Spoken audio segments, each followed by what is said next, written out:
Glória a Deus. Meus irmãos, não tem como nós falarmos do capítulo 22, ao qual nós lemos, sem ir para o contexto, porque texto sem contexto vira pretexto para heresia, não é assim? Texto sem contexto vira pretexto para muitas heresias. Meus irmãos, a palavra do Senhor nos diz que a terra, no livro do Gênesis, capítulo 1, a Bíblia diz que a terra era sem forma e vazia. A terra habitava sobre ela o caos, a escuridão. E Deus, Ele fez ali separações. O Senhor disse, por intermédio da palavra de Deus, haja luz, e houve luz. O Senhor criou os mares, os rios. O Senhor criou as plantas, os répteis e tudo que na terra há. A Bíblia diz que o Senhor, Ele formou o homem do pó da terra. O Senhor cria o homem do pó da terra. Gênesis 2, versículo 7 diz assim: formou o Senhor do pó da terra e soprou em suas narinas o fôlego de vida, e o homem foi feito alma vivente. Diga comigo, alma vivente. Sabe o que significa alma vivente no hebraico? Significa nefesh. Alma vivente, Deus abençoe, significa nefesh. Tem três coisas atribuídas à alma, três coisas que se atribuem à alma por sobrenome nefesh. Quantas coisas? Três coisas: fome, sede e desejo. O ser humano, ele tem fome, o ser humano, ele tem desejo. Sede, fome e desejo são três coisas que nós, seres humanos, temos. O Senhor, Ele criou o homem e Ele colocou o homem no jardim. O homem ali no jardim, ele tinha tudo o que ele precisava. No jardim tinha água que corria no meio do jardim. No jardim tinha alimento, tinha árvores frutíferas. O homem se alimentava do fruto das árvores.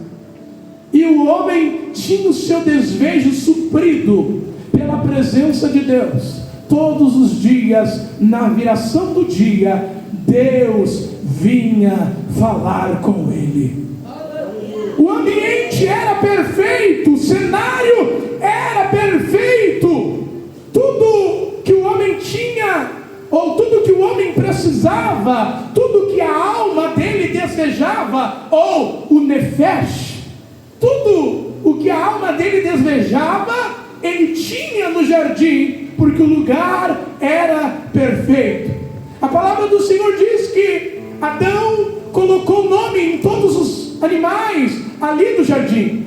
Ele colocou nome, ele tinha a autoridade de Deus para cuidar, e os animais os respeitavam. A palavra do Senhor nos diz que não foi feito, ou que não se achou ali no jardim uma companheira para Adão, ou uma adjuntora.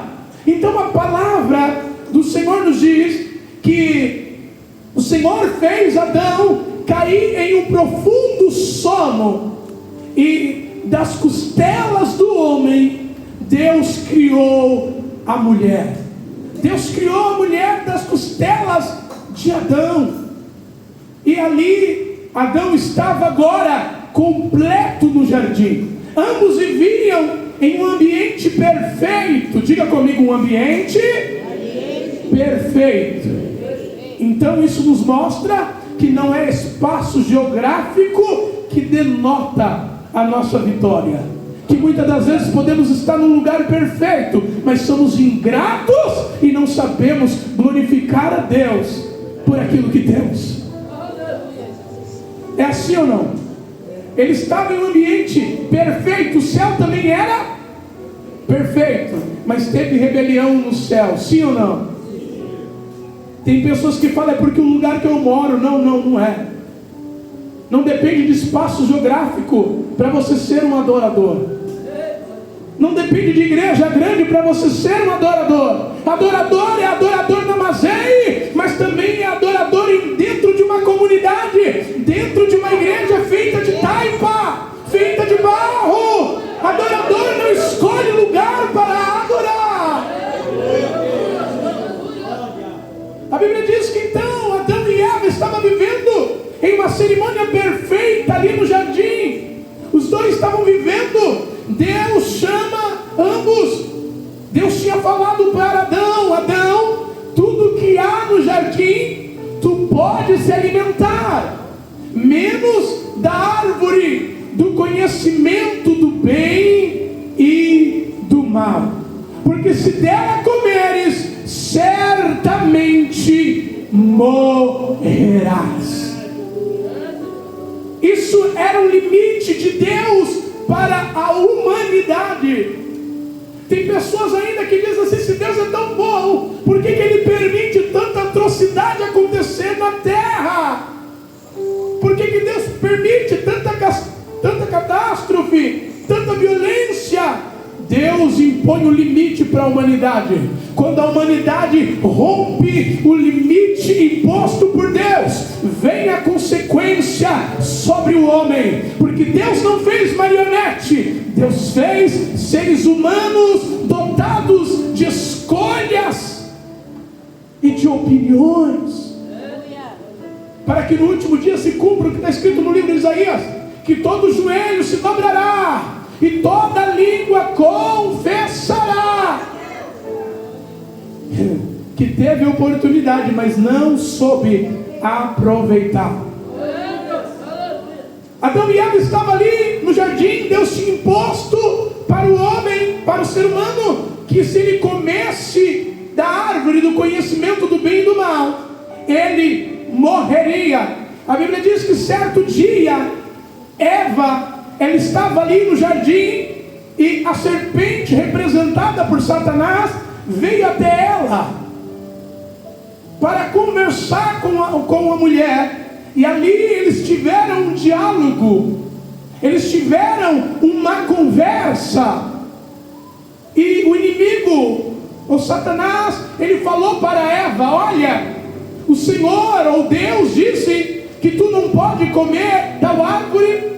Ela falou: não, Deus permitiu eu comer tudo o que eu quiser, menos a árvore do conhecimento do bem e do mal. O inimigo falou: olha, se você comer da árvore do conhecimento do bem e do mal, você não morrerá, mas você será como? Lembra que alma vivente significa Nefesh, diga Nefesh. E Nefesh está atribuído sede, fome e desejo. Eles tinham tudo o que eles precisavam. Só que quando o diabo falou: você pode ser maior, você pode ser como Deus, entrou aquele desejo maligno no coração da mulher, e ela agora quis ser como Deus. Ela quis, o ser humano quis romper, ou ele quis passar etapas. Pastor, mas você leu Gênesis 22, o que tem a ver Abraão e Sara com Adão? Tem tudo a ver. Há uma conexão entre Abraão e Sara, e Adão e Eva. Quando agora a mulher come daquilo que não era para comer, e também dá para o seu marido, agora eles rompem, agora eles ultrapassam um limite instituído por Deus. E a primeira coisa que o homem faz quando ele cai é fazer o que Adão e Eva fizeram. Você lembra qual foi a primeira coisa que eles fizeram quando caíram? A primeira coisa que o homem faz quando ele se desvia, ou quando ele cai, ele foge de Deus. A segunda coisa que o homem faz quando o relacionamento dele está comprometido com Deus, sabe qual é? Eu não vou para a igreja por causa do pastor. Eu não vou para a igreja porque os jovens não me deram a paz, me olharam de cima para baixo, por isso que eu não vou.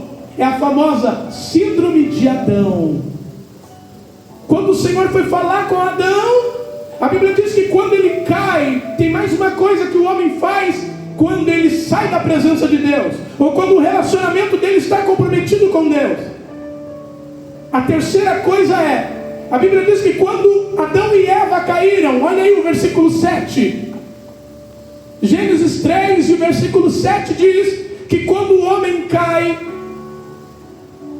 eles fogem e agora eles pegam folhas de oliveira, e a Bíblia diz que eles cozem.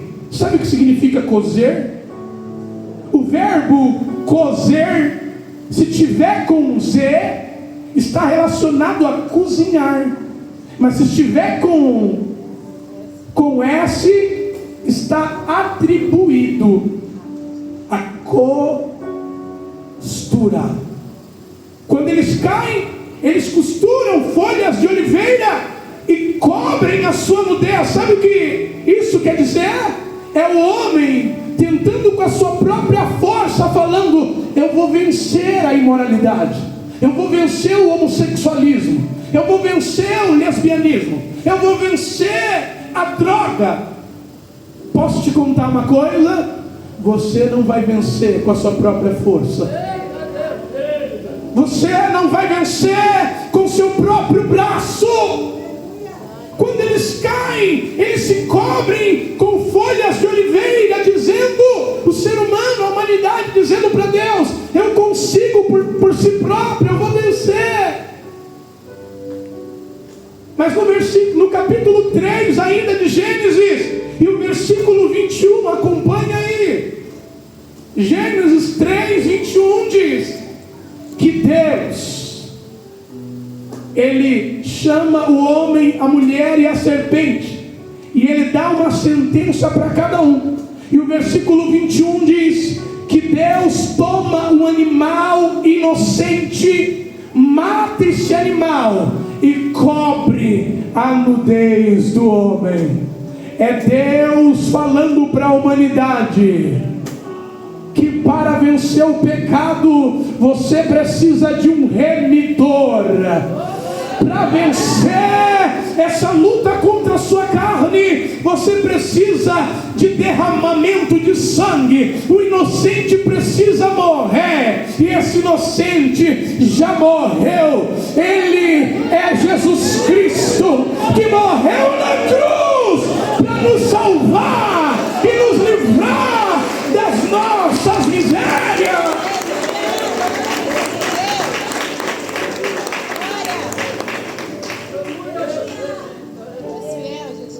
Vemos uma conexão na história de Adão, Eva e Abraão e Sara. Ambos se precipitaram, tiveram consequências que permeiam em nosso meio até os dias de hoje. A consequência do pecado de Adão e Eva foi: o próprio filho matou o próprio irmão por, você lembra? Inveja. A consequência de romper limite imposto por Deus, irmão, é trágica. E aí o negócio ficou feio, porque o pecado, ele representa. Qual das irmãs aqui ganhou uma forma de bolo da sua mãe e tem até hoje guardada na sua casa? Quando você casou, ganhou uma forma de bolo da mãe, guardou lá. Tem alguém, só uma irmã? Meu Deus do céu, vocês não fazem bolo não, gente? Pelo amor de Jesus. Mas enfim, você vai entender. O pecado, ele é semelhante a uma forma de bolo que você ganhou da sua mãe.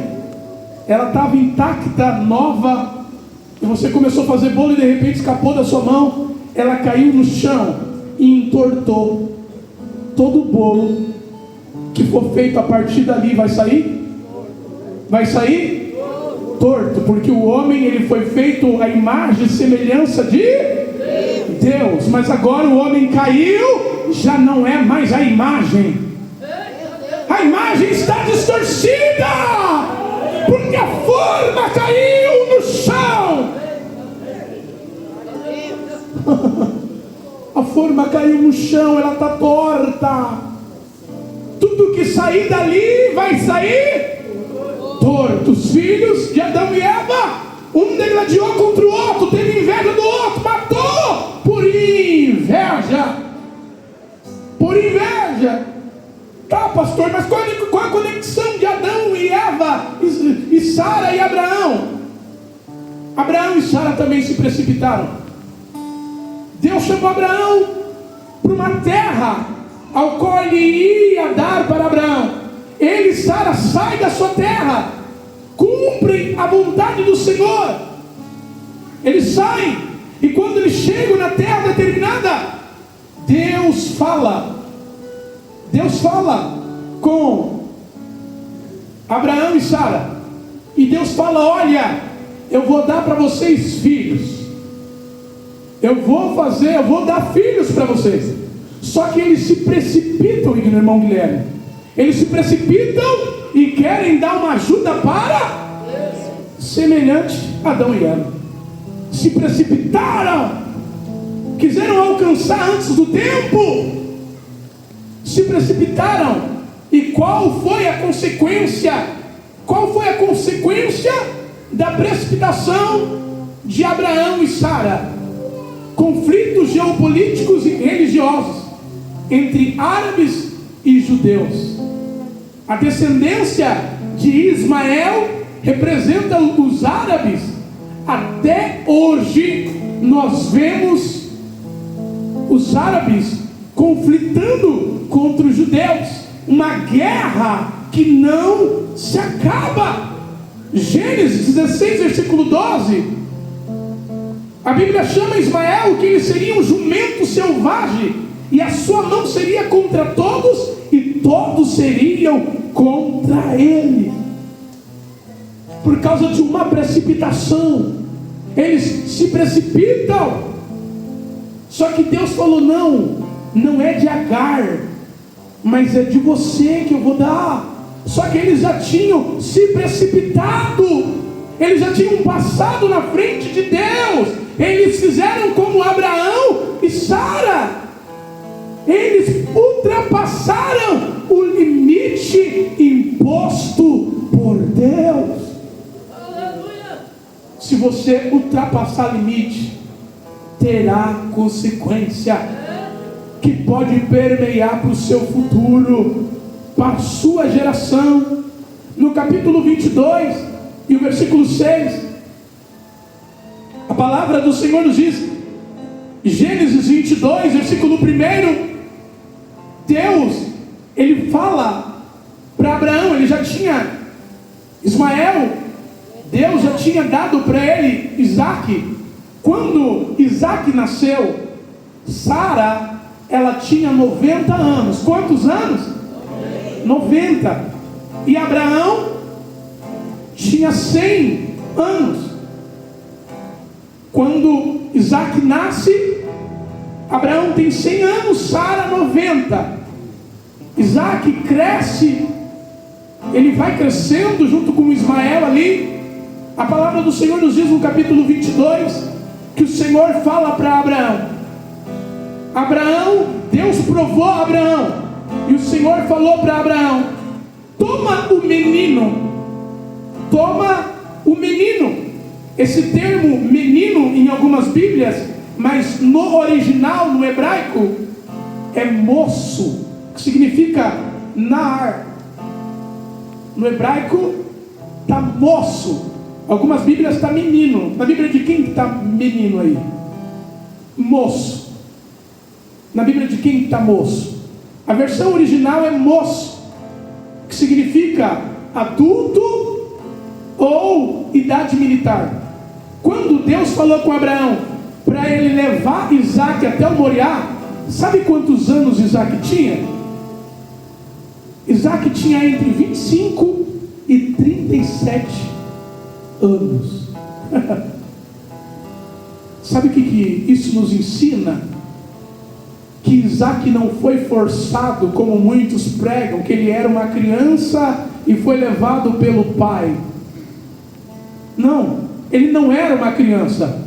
Ele tinha entre 25 e 137 anos. Isso nos ensina que ele não foi arrastado até o Moriá pelo pai dele. Pastor, como que o senhor pode nos provar? Como que pode ter evidência que nos mostrem que Isaac tinha entre 25 e 37 anos? Boa. Abraão tinha 100 anos quando Isaac nasceu. Sara, 90. Sara, ela morreu um pouco antes de Isaac. Ela morreu logo depois de Isaac ter sido apresentado lá no Moriá. Sabe com quantos anos Sara morreu? 127 anos. Então faz a conta aí. Quando Isaac nasceu, ela tinha 90. Após ele ser apresentado ali no Moriá, passou-se pouco tempo, ela morreu com 127 anos. Quando Abraão levou o menino até o monte, Abraão tinha 130 anos. 130. Ele coloca a lenha sobre as costas de Isaac. Imagina comigo, uma criança de 5 anos aguentaria levar um fecho de lenha, subir uma montanha? Sim ou não? Não conseguiria. Não conseguiria. Ele já era adulto. Isso nos mostra que assim como Isaac levou a lenha, o peso nas costas até o monte do sacrifício, ele foi por livre e espontânea vontade. Ele deitou sobre o sacrifício. Assim foi o nosso Jesus. Ele não foi arrastado para a cruz, mas ele sabia do propósito de Deus sobre a humanidade. Ele foi até o madeiro de livre e espontânea vontade, como sacrifício vivo, para que hoje eu e você pudesse estar diante desta mesa, participando desse sacrifício, dessa celebração. E você pode glorificar a Deus por isso. Alabai, alaia, suribi, calabai. Para que hoje eu e você viesse ter vida, para que eu e você hoje viesse ser grato a Ele, assim como eu e você. Talvez nós já fizemos como Adão e Eva, nos precipitamos, ultrapassamos o limite e quebramos a cara, como diz o adágio popular. Mas deixa eu te falar uma coisa, você veio no lugar certo hoje. Você tem feito como Adão e Eva, tentado cobrir o pecado com aparência, com beleza, pinta aqui, puxa ali. Estereotipicamente está tudo bonito, mas Deus te conhece por dentro. Essa folha não consegue enganar a Deus. Essa aparência não consegue enganar a Deus. Esse sorriso no rosto não engana. Isso é folha de oliveira. Mas hoje o Cordeiro quer te cobrir com a pele dele e te dizer: você vence por meu intermédio.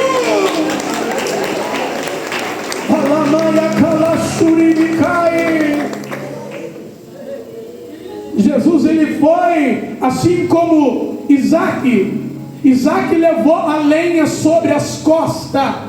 Jesus levou o madeiro. Jesus é o Isaac perfeito.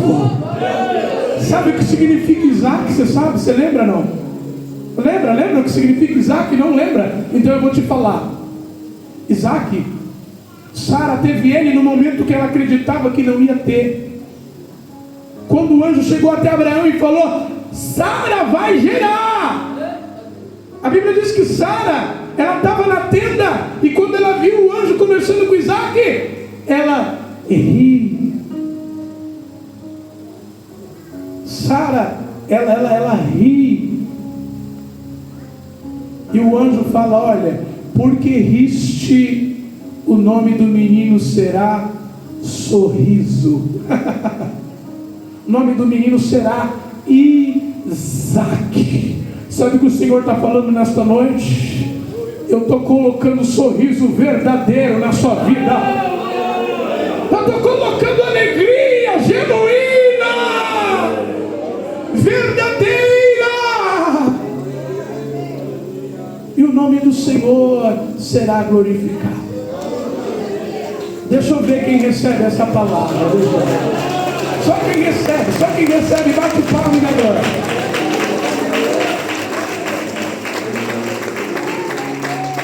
O mesmo Jesus que operou na vida de Abraão, na vida de Adão, é o mesmo Jesus que quer operar na sua vida. Ele quer te dar alegria genuína, alegria verdadeira. Eu lembro de uma história. Um certo palhaço, ele foi consultar com o médico, e chegando no consultório médico, o médico foi atender ele, e ele falou: olha, eu estou em extrema depressão, eu já não quero mais viver, eu já não quero mais prosseguir. E o médico falou para ele assim: olha, lá do outro lado da rua tem um circo, lá tem um palhaço que ele vai tirar um sorriso seu, ele vai fazer você ter alegria novamente. E aquele homem baixou a cabeça triste e ele disse: olha, doutor, sou eu que trabalho lá, eu sou um palhaço daquele circo. Quantas pessoas que é o conselheiro da família, aconselha todo mundo, abraça todo mundo, dá conselho para todo mundo, mas a sua alma está ferida, a sua alma está triste. Mas deixa eu te falar uma coisa: o seu sorriso está aqui hoje, porque tu entrou no lugar certo. Talvez você se precipitou, quebrou a cara, saiu da igreja, mas o Senhor hoje te trouxe aqui para te dizer: eu estou gerando o Isaac na sua vida, um sorriso genuíno, verdadeiro. Você recebe ou não? Deixa eu ver quem toma posse. Eu quero te perguntar nesta noite. A palavra de Deus foi pregada, mas nós somos munidos de escolha. Deus não criou marionetes, sim seres humanos dotados de, diga, fome, sede e desejo. E aí, qual vai ser a atitude que você vai tomar hoje? Hoje o Senhor te chama para te dar alegria novamente. O Senhor quer restaurar a aliança que foi quebrada. Você quer voltar para Jesus hoje? Eu quero orar por você. Você que se afastou dos caminhos do Senhor, mas hoje quer voltar para a casa do Pai, eu quero orar por você. Cadê você? Que se afastou dos caminhos do Senhor, mas hoje vai levantar suas mãos e vai voltar para Cristo. Eu quero orar por você. Você quer Jesus hoje? Quer aquela restauração? Você quer voltar hoje? O Senhor está te chamando. Até quando você vai ficar dando murro em ponta de faca? Até quando você vai ficar falando: não, quando Jesus falar comigo eu volto? Pois é, hoje Ele está falando contigo. Hoje é dia de voltar. Hoje é dia de você voltar para casa. Cadê você que hoje vai aceitar a Jesus? Talvez você tenha vindo para a igreja um simpatizante, não é crente, não é católico, mas também não tomou a decisão, é apenas um simpatizante. Mas hoje é dia de ser tomado a melhor decisão da sua vida: levantar suas mãos para Jesus e reconhecer Ele como seu Senhor e Salvador da sua vida. Tem um louvor que diz assim: meu amigo, me ajude, meu amigo, hoje tu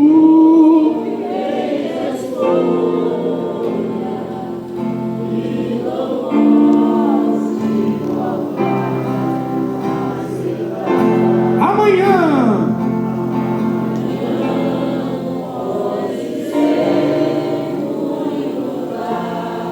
hoje Cristo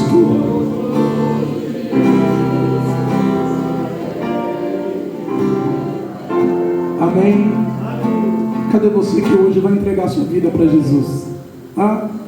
Você que se afastou, parou, mas hoje você vai voltar para Cristo. Levante a sua mão aí onde você estiver mesmo. E eu vou orar por você e você vai voltar para Jesus hoje. Cadê você? Cadê você que vai voltar para a casa do Pai? Tem alguém para Jesus hoje? Se tiver, levante a sua mão rapidinho, que nós já vamos ministrar a Santa Ceia do Senhor. Tem alguém que você hoje vai tomar a melhor decisão da sua vida? Se tiver, levante logo, eu quero orar por você. Tem alguém? Eu te chamo em nome do Pai, em nome do Filho, Espírito Santo. Não vai? Bate palmas para Jesus. Glória a Deus. Glória a Deus. Meus irmãos, os presbíteros vão descer, juntamente com os diáconos, vão descer, lavar as mãos, para estar ali levando a ceia até você. Irmãos, a nossa igreja, ela tem uma norma. Qual é a norma da nossa igreja? Nós só damos a Santa Ceia para membros, né, daqui da igreja, ou quando vem de outra igreja e o pastor manda mensagem para a gente.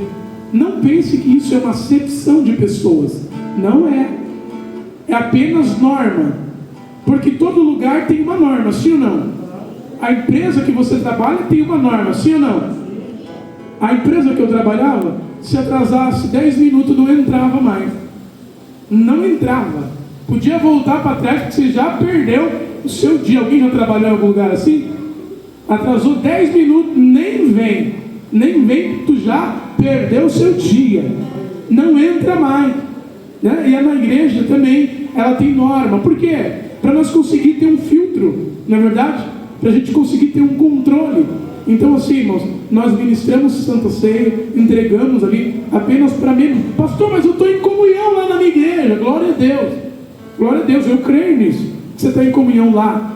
Mas nós só podemos dar a ceia para membros com a carteirinha, membros que já são cadastrados aqui na Deus é Bom, tá bom? Então não se sinta menosprezado se de repente o diácono, o presbítero não passar aí. Eu vou pedir também para um obreiro, vou pedir para o nosso irmão Guilherme, eu acho que conhece todo mundo, né? Pedir para a obreira também acompanhar o presbítero, acompanhar o diácono na hora que for entregar a ceia, para não haver, né, irmão, para a gente de repente não confundir, porque aqui eu olho daqui de cima, para mim todo mundo é crente aqui, para mim está todo mundo cheio do poder, não é verdade? Mas você sabe como está aí a sua vida diante do Senhor. Amém, meus irmãos? Glória a Deus. Daqui a pouquinho nós vamos estar passando para os servos de Deus que vão estar orando, apresentando. Nós estaremos apresentando o suco, apresentando os pães nas mãos do Senhor, e vai ser vitória em nome de Jesus. Amém, meus irmãos? Vamos receber o servo de Deus. Vamos, na verdade, se ponha de pé todos, se ponham todos de pé. Nós vamos apresentar aqui, nós vamos apresentar os pães, depois vamos apresentar o suco. Estenda as suas mãos para cá, estenda as suas mãos para cá, estenda. Isso. A Bíblia diz que Jesus, ele tendo levantado os pães ao céu, ele disse: graças, Senhor. Ele deu graças ao Senhor, e nós damos graças, Senhor. Graças te damos, Senhor. Consagra esses pães, meu Pai. Consagra. Nós te pedimos que o Senhor venha consagrar, para que quando o teu servo, a tua serva participar, meu Pai, ele venha receber vida, ele venha receber força, em nome de Jesus Cristo. Amém. Está apresentado. Enquanto os presbíteros passam, expansão, louva ao Senhor. Enquanto os servos de Deus passam aí, expansão está com a oportunidade para louvar ao Senhor. Vamos receber os servos de Deus com palmas, palmas e glórias para Jesus. Isso, vai batendo palma para Jesus, vai batendo palma e vai dando glória. Vai batendo palma, receba o servo de Deus com palmas aí.